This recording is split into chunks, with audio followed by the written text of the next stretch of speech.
Good morning, student. I'm Zahid, your maths teacher. Now, beta, in the previous worksheet, we have studied about the rational and irrational number. So, let me remind you what are rational and irrational number.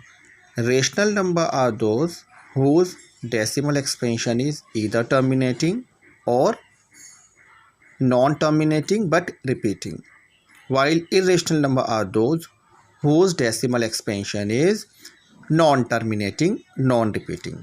That means real number are of two type, rational and irrational. Their decimal expansion is either terminating or non-terminating, repeating, and their decimal expansion is non-terminating, non-repeating. Now today we will learn something about surd. Surd belongs to irrational number. So what is a surd?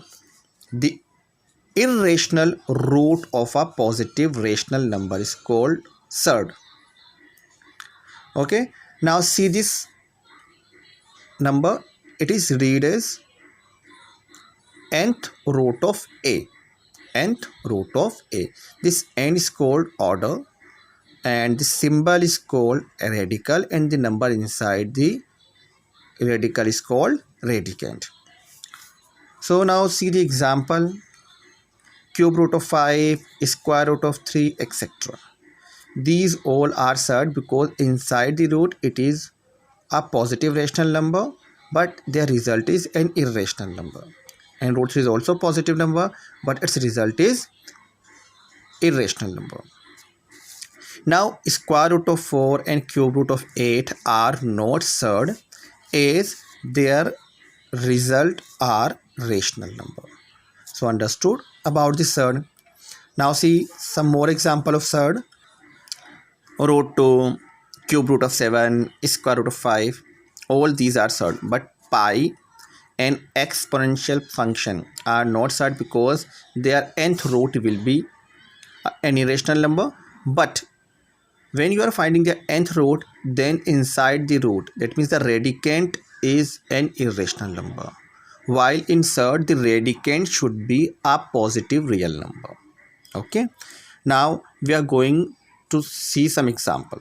The first question is, state with the reason which of the following are surd and which are not.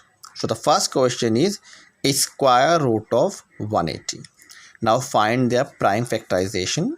It is 2 into 2 into 3 into 3 into 5. Now if you are finding the square root of any number, you have to make a pair of 2. So this 2 is paired and this 3 is paired, so they will be taken out. So 2 into 3 becomes 6, but this 5 is alone, it doesn't have any pair, so it will be inside the root. So your result is 6 root 5. Now if I want to make it a ratio, so 6 into root 5. Now it is an irrational number because 6 is rational but root 5 is an irrational number, so their product is always an irrational number, therefore it is a surd. Now see next example, cube root of 64. Now this 64 may be written as 4 into 4 into 4. If you are having a symbol of cube root, then you have to make a pair of 3 numbers. So now you can see this 4 is paired, so just take it out. So cube root of 64 becomes 4, which is a rational number, therefore cube root of 64 is not a surd. Now square root of pi is also not a surd as pi is irrational, while inside the root a number should be positive rational, therefore it is not a surd. Now in next question we have to find the rationalizing factor of surd. So the first question is 5 root 2. Now I have to change this number into rational. How we can do? Now 5 is rationalized, it is a rational number. Now you have to rationalize this root 2. So I have to multiply root 2 with the same number.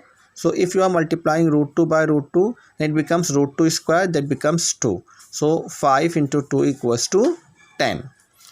Therefore this the rationalizing factor of 5 root 2 is root 2. Now next is square root of 24. Find their prime factorization. Now you can see that these 2 is paired, but 2 and 3 are not paired, so leave them inside the bracket. Your result is 2 root 6. Now I want to remove this root symbol, so I have to multiply root 6 by root 6 to remove this root symbol, because if you are multiplying root 6 by root 6, then you can write it as root 6 square, which becomes 6. So 2 into 6 equal to 12. So square root of 6 is the lowest rationalizing factor of the given problem. If you are having two numbers like square root of 18 and square root of 50, find their prime factorization. Now this 3 is paired, so take it out, and this 5 is paired, take it out. This 2 is not paired and this 2 is not paired, leave them inside the root. Now you have to subtract them. It is 3 root 2 and minus 5 root 2. Your result will be minus 2 root 2. Now this 2 is rational number, but this root 2 is not rational, so you have to make it rational by multiplying this root 2 by root 2. Your result is minus 2 into 2, which is equals to minus 4. Therefore the rationalizing factor of the given problem is square root of 2. Now see one more example in which you are having the sum of two irrational number. So whenever you are having a sum of two irrational number, you have to multiply it with the difference of two rational number. Or if you are having difference of two rational number, then multiply them with the sum of these number. If you are having sum of these two number, then multiply them with their difference. Or if you are having difference of two irrational number, then multiply them with their sum. Okay, now you can use the identity a plus b and a minus b, a square minus b square. Just solve them, you are getting 6.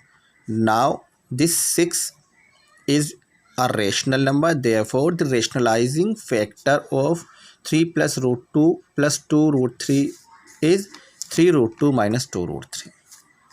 Now next question is rationalize the denominator. So in this question, what we have to do, we have to observe the denominator only. In denominator it is root 5. I have to rationalize this root 5. So what we have to do, we have to multiply this root 5 with the root 5 so that it becomes 5.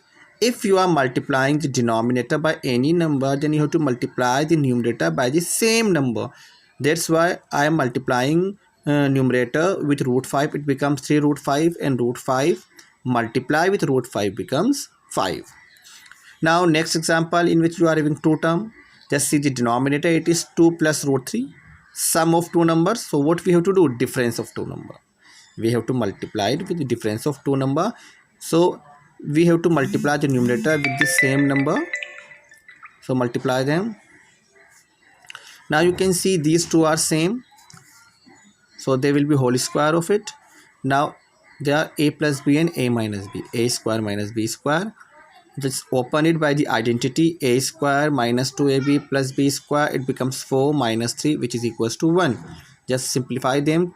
4 plus 3 becomes 7, and this is as it is. Now the numerator is 1. You can skip or you can write, it depends on you.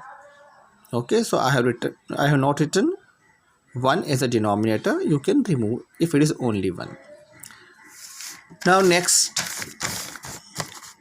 2 root 5 plus 3 root 2 upon 2 root 5 minus 3 root 2. Now in denominator you are having difference of two number, so multiply them with the sum of these two number. So multiply denominator and numerator by the same number. Now you can see these two are same, they will be whole square. Now a minus b and a plus b, a square minus b square. Now open them by using the identity a square plus b square plus 2ab. It becomes 20 and 18. Just simplify them. You are getting 38 plus 12 root 2 upon 2. Now it is rationalized. You can leave it as it is. Or if you want to take a common factor, you can take. Otherwise, this is the perfect result. Now next, you are having a fraction. Now you need to find the value of a and b by the comparing method. Now what we have to do, first of all we have to make its denominator rationalize. So it is difference of two number, so we have to multiply the sum of these two number. Multiply denominator with 2 plus root 3 and multiply numerator with 2 plus root 3. Now in numerator these two numbers are same, put a whole square on it. It is a minus b and a plus b, so it will be a square minus b square. Just open it by the identity, a square plus b square plus 2ab, and it becomes 4, it becomes 3. So 4 minus 3 becomes 1, it becomes 4, it becomes 3. 3 plus 4 becomes 7 and 4 root 3 as it is. Now in denominator you are having 1, so you can remove it, or if you are having any other number you can't remove it. So if you are having other than 1, then it has to be written with the fraction, don't remove it, but it is 1, that's why I removed. Now I have to compare these two number. So a equals to 7 and b equals to 4, and this is the result. So you can do the question by the help of this video. You will be given a worksheet related to linear equation in one variable. So beta, I think you have able to understand now, or if you are having any problem then please speak to me whenever we are having an online class. Okay, bye student.